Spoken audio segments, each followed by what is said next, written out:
Witnessing a crime is difficult enough, but if you are a child, dealing with the aftermath can be even worse. WSCV's Andrew Davis talked to some of the people who help those kids get important information to authorities while trying to take care of the most important thing, their own mental health and well-being. A 13-year-old girl was the lone survivor of a deadly attack in Colleton County just last week, which left 6 people dead. She now doesn't just have to deal with her own physical injuries, but the mental trauma connected to that attack and what she saw as well. And she's not alone. First 6 months of this year compared to the first 6 months of last year, we've seen a 32% increase in the number of kids we're serving. It can be really hard to navigate what the child needs versus what the investigation may also need. We just kind of follow their lead. Whether it's witness or experience, I think with kids, it's really a toss-up of how the kid deals with that, but sometimes it can be the same.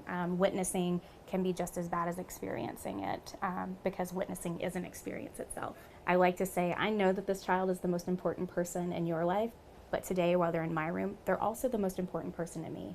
You know, it's not about scaring kids, it's not making them feel unsafe. Like, a forensic interview is supposed to be a very safe space for a kid to tell their story. The solicitor calls and says, hey, so-and-so it's guilty and they got this many years. There's a very humbling satisfaction in knowing that who I am and my choice to be here was enough to make a child feel comfortable enough to tell me their story, to tell me the worst thing that ever happened to them.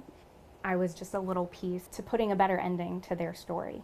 Bentley says one of the keys is to not push too much. She's now allowed to take multiple sessions to try and work with a child to understand what they saw, to understand if it's criminal, and that way they don't have to experience that trauma all over again.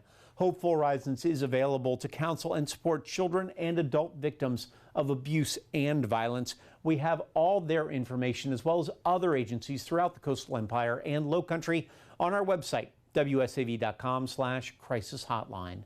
Andrew Davis, WSAV News 3 on your side.